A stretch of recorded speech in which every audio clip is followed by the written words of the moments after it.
You're listening to the We Are Libertarians podcast network. Find all of our shows at wearelibertarians.com.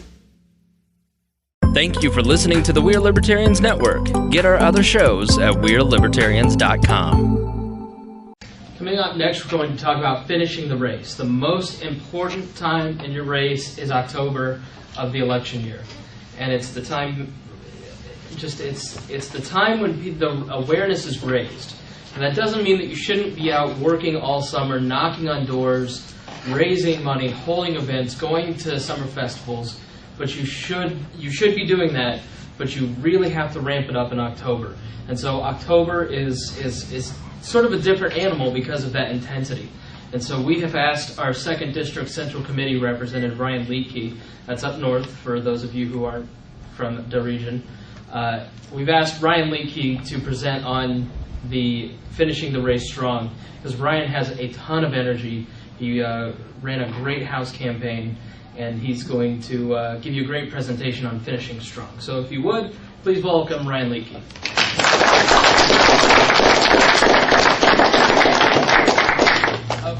Thanks everybody for having me here today. It's great to be here. Now, you should have already reached your voters by this time, because now you're at the end of the campaign. You're down to the final month before Election Day. If you haven't reached your voters by now, none of this is really going to matter too much, because you're kind of already doomed. So you need to be doing everything you've been taught today all the way up to this point. I would actually recommend that 3 to 4 weeks before Election Day, you take maybe a 4-day weekend and just take a vacation, just relax, rejuvenate, just get yourself prepared for that closing stretch. You want to have energy going into there. You don't want to be going into there worn out, exhausted, and just not feeling up to it. You should have volunteers who can still do some work for you during that 4 days that you're taking off. All right, so especially if you have a spouse, that's a good chance to get away with your spouse and maybe go to a hotel or something. Just get away from it all and reward your spouse for being so kind to you too. That's very important, because you want to stay fresh, and staying fresh physically, emotionally, and in the voter's mind as well.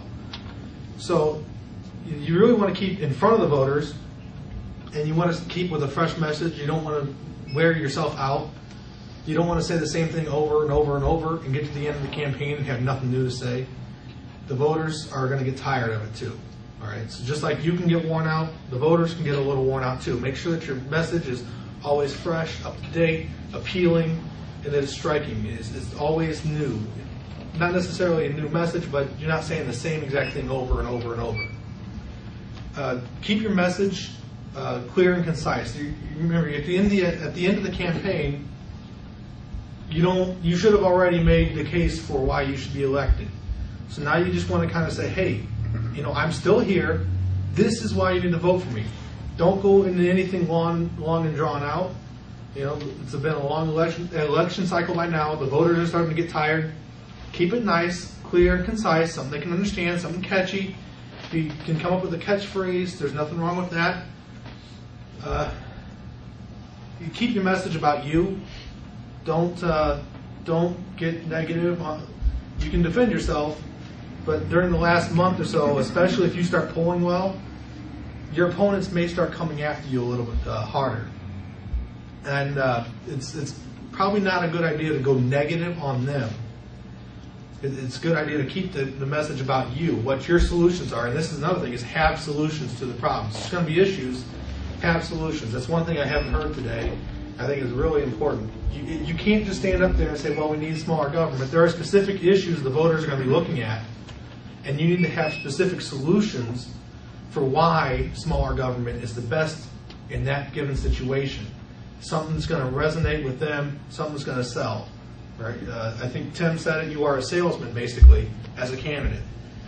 And not all of this stuff comes down to the candidate either. A lot of the stuff the campaign team has to keep working on as well. So it's not all strictly on the candidate. The candidate is the salesperson.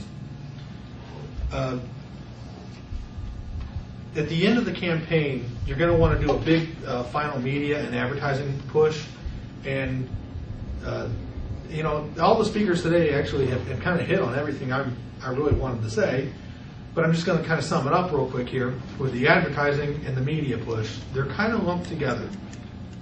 And what I mean by that is, at this point, there are deadlines that you're going to have to meet for your press release, for your advertising.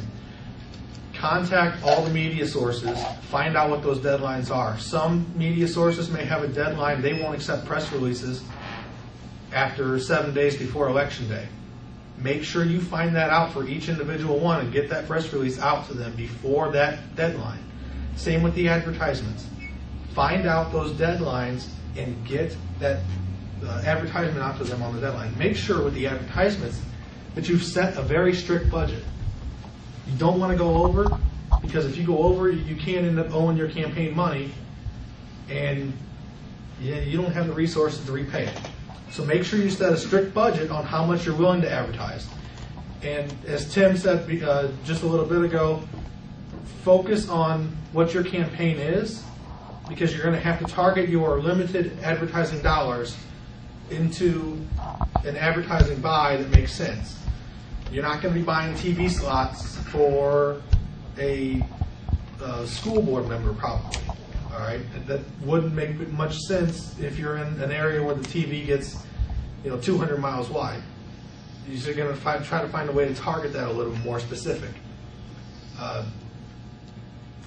With your press release, you want to make sure that you get that out in a timely manner before the deadline, but as close to the deadline as possible. Again, staying fresh.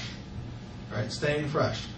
You don't want to get that final press release out 2 weeks before Election Day and have all of your opponents get theirs out exactly 1 week before Election Day. Who's freshest in the voter's mind then? It's not going to be you. So you want to be as fresh in that voter's mind as possible with your message.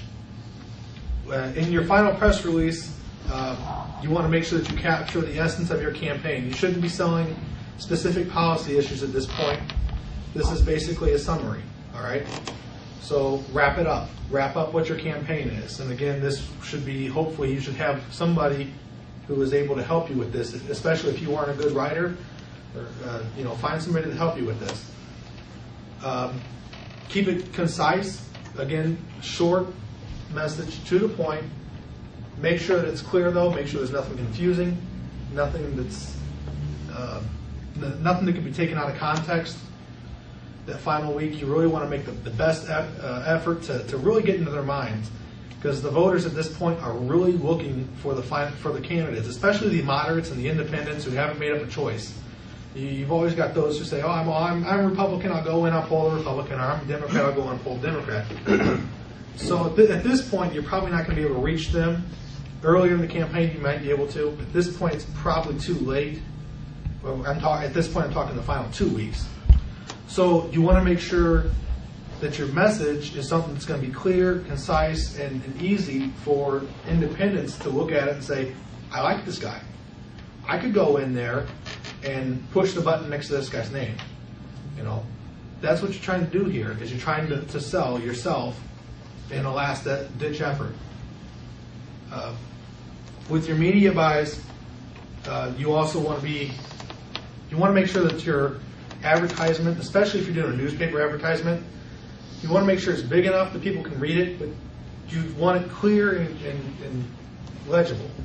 Right? You don't want to put too much into it. People won't be able to see it in the newspaper print. So you want to consider that. And it might be worth using some of your money to hire a guy to make a good ad for you. There are people who make ads.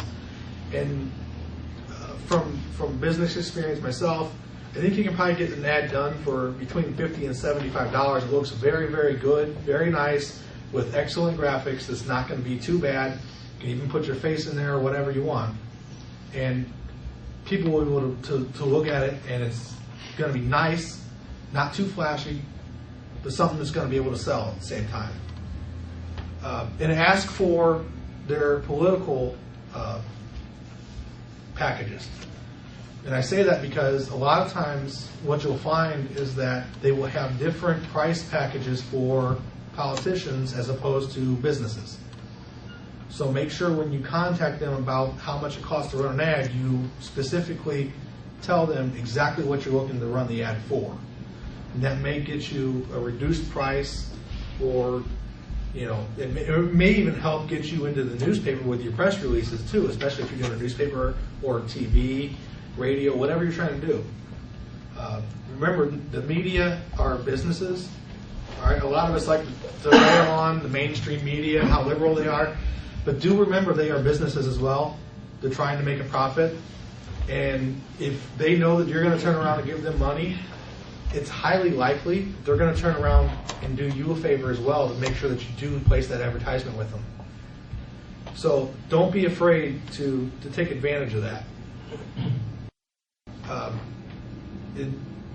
Make sure that you're attending all of your events. All right, you should have a list of all the events in your area at this time.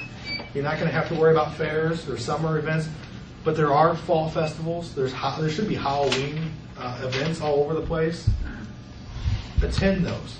See if you can get booths for them. If you can get booths, get a booth if you have the money. Go to church dinners. I have a cousin who is a Democrat. He was elected into a county council position in a county where there were no Democrats elected before him for something like 20 years. He got elected, and he said the one thing he did over and over and over, he attended church dinners. So do that. This is coming from an elected official. Attend church dinners. Go to the candidates' nights. All right, they have candidates' nights. If you can't attend, find someone who can attend for you, and make sure that you call whoever has invited you or whoever is organizing the event. Let them know, hey, I can't make it, but hey, I got somebody who is going to come and make it. They're going to speak on my behalf. All right. If you skip out on that opportunity, you could be missing anywhere from 10 to 200 people, potential voters. If they're going to a candidate's night, I'd say they're beyond potential voters. They're probably definitely voters. So make sure you attend those. Those are people you can reach. Visit community centers. Go to your community centers. There should be local community centers all over the place. All right? Go to them. They need help. You have, for instance, me. In the last month, because I do a lot of work with community centers, with charities, I have been invited to a food bank to try to go there to try to help them. They didn't go to the Democrats or Republicans. They came to me. I've been working with several churches who are trying to get different things set up with charities. They didn't go to the Republicans or Democrats. They came to me. Why is that? Because I went to them first. Ron Senkush, he's been working with a church as well, community that runs a community center in their basement. He went to them, he started talking to them, and next thing you know, they're going to him for help. All right? If you go to them for help, think about the people they're helping. They're helping people in the community. And this is part of our message. Part of our message is personal responsibility, and what? We don't need the government to help the poor because they're not really helping the poor. So how do we help the poor? We help the people who are donating charities to get them jobs, to get them quality resumes, to help them find what they need to find. So go help those community centers too, all right? That will help you get some votes as well. And even after the election, they will still turn to you because you have turned to them. All right? You will step up above the Republicans and Democrats in that way. And the media, if you start working with them, the media will catch on. And they will start writing about it. Meet with your local leaders. And I'm talking here politicians. I know they are your opposition, but don't be afraid to meet with them. Not because you're trying to be buddies with them, but because there are real problems and you want to find out what's going on. Now, when I say meet with them, you don't necessarily have to meet one-on-one, but go to with politicians, go to their meetings. If you have a county council, you're running for county council, go to the county council meeting. You know, find out what's happening in the county council. Don't run for county council without attending their meetings. If you're going for State House, you don't have to go all the way to the State House if you're from outside of Indianapolis. If you're in Indianapolis, I'd suggest probably going at least once. If you're outside of Indianapolis, you don't necessarily have to go, but stay up on what's going on, and don't be afraid to actually meet with somebody from the State House and ask them what's going on. You know, ask them why they're voting certain ways. Find out what they're doing. They may not tell you, but you are kind of putting some pressure on them as well. And it'll help keep them honest, if nothing else. Meet with your religious leaders, your charity leaders, your media. Again, I cannot stress this enough. The media is a business. All right? You cannot expect the media to operate in any way other than as a business. If you don't take care of them, if you don't treat them right, they are not going to cover you. If you go out and badmouth them, if you go out and trash them, they will not give you favorable coverage. All right? You have to treat them like a business. All right? So press releases, give them written information, keep in contact with them, even if they don't cover you, if they at least talk with you, if they have come to your event, even if they don't cover it, send them a thank you card. I know you didn't cover it, but thanks for coming. It was nice to see you. All right? Take care of them. Again, your volunteers need to help you get out the vote. You need to, as you're going through your day-to-day door knocking, I think this was already suggested, I can't remember who it was, keep track of friendly houses, because at this point you want to go back to them.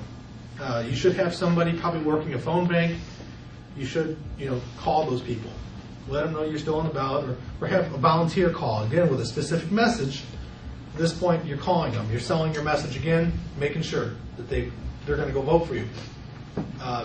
Go out back to their house. Do the mass mailing or the direct mailing. Just revisit them in some fashion. Have your volunteers set up some sort of dinner or event, something, where the public can come and attend as well, like an after-election dinner or something, on election night, so you guys can watch the results come in or whatever. Do that event, put it in the media, make sure you send out a press release about it. They usually do cover it. You'll see it from the Democrats, you'll see it from the Republicans. They will usually cover. If they don't cover it, again, don't treat them bad. They are a business. They're doing what they have to do to make a sale. So just make sure that if they don't cover it, that you keep trying to show them that you can be profitable for them. When you vote, on election day, you should vote. Hopefully you're going to vote for yourself. Make sure that you do have your volunteers either going door to door or contacting people in some fashion again. Again, the voting or the calling, just calling them, asking them to go vote again is fine. If you're at the polling place, though, make sure that you stay 50 feet from the polling place, or whatever the state law is now. I think it used to be 50 feet. Where the polling place differs from locale to locale.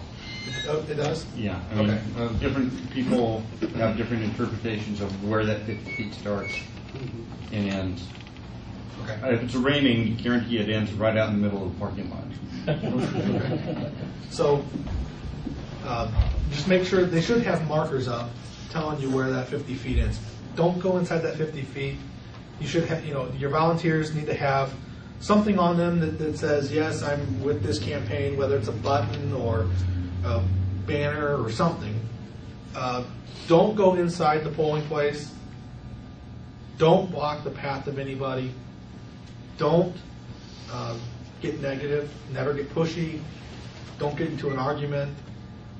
Don't try to be in any way anything other than positive towards the voters. Okay? So if somebody comes up to you and says, I would never vote Libertarian in my life, you say, I understand. Have a great day. Thank you for voting anyways. All right? Don't get into an argument with them. All right? That can be some serious trouble. And a couple points to expand on what Ryan says.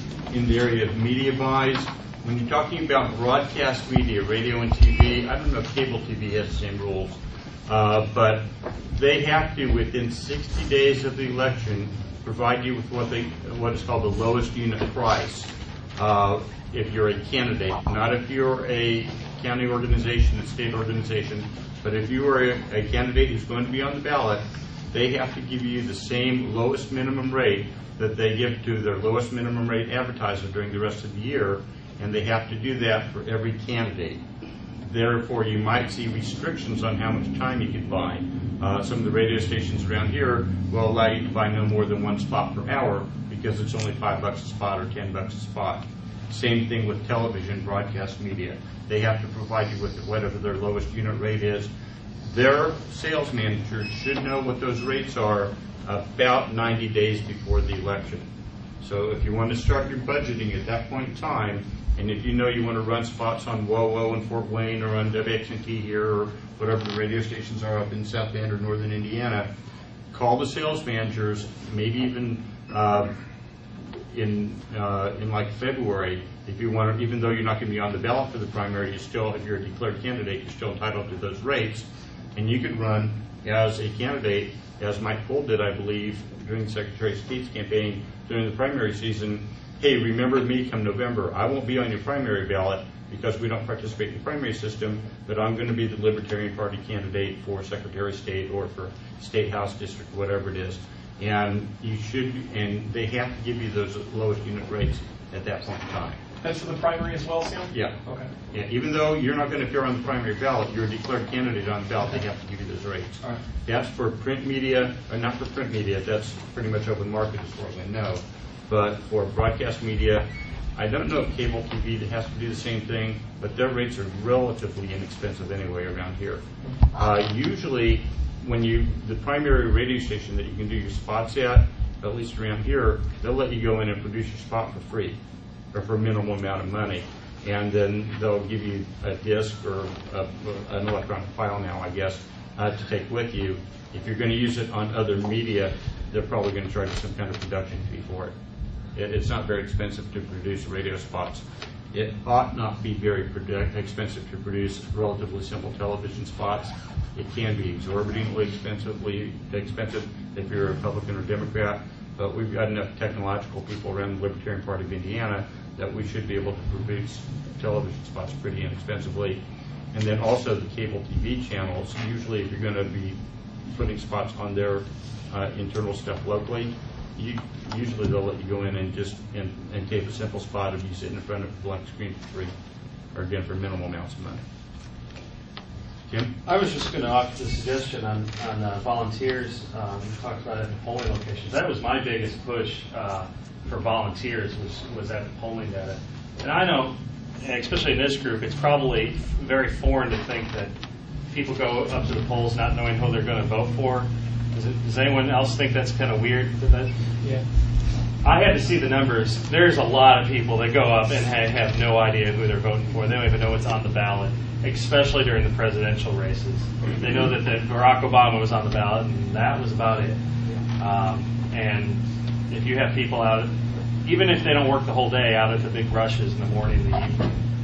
And if you're going to have volunteers working the polls, keep track of where they are, and if they're going to be there around lunchtime, make sure you take them something to eat, or have a volunteer run around to the polling places, take something to eat. I usually advise my candidates to spend their time at their primary polling place where they vote, or maybe at most 2 or 3 more around their district during the course of the day. It's not bad to have film of the candidate delivering lunches to volunteers. That's a good thing. If you're running a high-profile campaign and the media is conveying attention to you, make sure they know what your schedule is for election day. They might end up showing you on the menu news, and that might get you a few more votes. They showed Sean when he went in to vote. Yeah. When they came out and filmed him doing that. Anything else for Ryan about the final days of the campaign? The other thing that Ryan forgot to mention, and everybody else, is the election night party. And that's probably the most important thing you could do because it gets you media attention. It gets you. Did you mention it? Yeah. I must have been asleep. It's been a long day. But yeah, the election night party after the polls close at 6 o'clock in Indiana, they can start serving liquor again. Your volunteers will have a place to go and listen to the vote totals with you, to have a celebration if you do well, to start doing a kind of post-mortem on the campaign. What did we do wrong? What could we do better next time? And just kind of developing an disputed core. Because in places where we have not run candidates in the past, or a lot of candidates, it really helps develop a core to move forward. I know in Allen County, they had not run candidates for a long time up there, and a couple of years ago during the municipal elections, they ran almost a full slate of candidates for Fort Wayne City Council. And they have kept most of that group together, and they're moving forward into the election campaign and the leadership positions in the Allen County Party. So make sure you don't ignore your volunteers and have a good party for them when that day is over. And then you thank the Lord that the election campaign is over, spend the next week closing everything up, and then remember that the next election campaign starts on December 1st. Brian, thank you very much.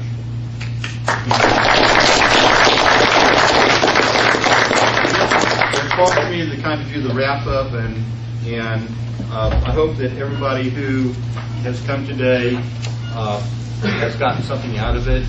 Most people stayed pretty alert. I only saw a couple of people nodding off from time to time, as we were wont to do on a long day ordeal like this. I want to especially thank all of our speakers and presenters. As I said initially at the beginning of the conference, we've got a lot of experience in this room. A lot of people have done a lot of things on behalf of the Libertarian Party of Indiana and the local county parties over the past several years. Historically, I came into the party in about '98, and at that point in time, our candidate for mayor of Indianapolis was excluded from several of the debates that year. He was included in a couple, but he was also excluded from one, most notably at the Indianapolis Press Club. Within 4 years of that, one of our guys was the president of the Indianapolis Press Club. Now, of course, he drove it into the ground and it doesn't exist anymore, but that's a different story. But the Libertarian Party in Indiana has an impact on the political process and discussion in the state, to the point where the Indiana Debate Commission, when formed, part of their agreement is that when there's a Libertarian Party candidate in the statewide race, that candidate will be included in the debate when it happens. That might not seem a lot to us because we're kind of used to it, but in many other states, the Libertarian Party candidate is either excluded or has to fight tooth and nail to get involved in the debates. That's why it's important that if the League of Women Voters or the Kiwanis Club or somebody schedules a debate for your local district, make sure you show up. Dress professionally. Take a look at the how to dress and how not to dress sheets over there that are in your packet. Have a coherent message that you're going to pass on to people. Don't always be negative. Don't always say the government's too big. We need to do something about how big it is. Make sure people know the advantages of a smaller government, of the less expensive government, because that's honestly what we're all about. Again, I want to thank you for coming out. People want to stick around and kind of do a post-mortem afterwards, a discussion. I think we probably need to be out of here at 4:35 o'clock at the latest, but we certainly appreciate your time. Look for yourselves on the internet sometime in the next month or two whenever they get it up and running. I'm not a tech guy, so I don't know when that's going to happen. The other thing that we want to do is, as you decide what you're going to run for, as you start filing your exploratory campaigns, and my hope as state chair is that most of you decide to run for state rep or state senate, we would like to have a couple more meetings and conferences of all those candidates later on, midwinter, early spring, so that we can come up with a coherent platform, not necessarily a platform, but a coherent approach to what our candidates are going to run on. We, of course, can't dictate what our candidates are going to run on because we're not Republicans and Democrats, but we can give you an idea of what we anticipate the major issues to be in the next legislative session. By the time the primary rolls around, we'll know what they've screwed up this time and how badly the state's going to be going down the tubes, since they kind of misestimated by $254 million the current budget year, what the revenue is going to be to date. God knows what's going to happen in the future. But those are the kinds of things that are going to be, as I said earlier, a target-rich environment. Our candidates are going to have a lot to run on, and we need to put together a coherent message that hopefully most of our candidates will be able to coordinate with our Secretary of State candidate and present a unified message to the voters in Indiana that the Libertarian Party is here and we need to have them vote for us because we present a valid alternative to the old parties. Thanks a lot for your time. Nice meeting you guys, and we'll see you again at the Libertarian Party event in the future. Take care.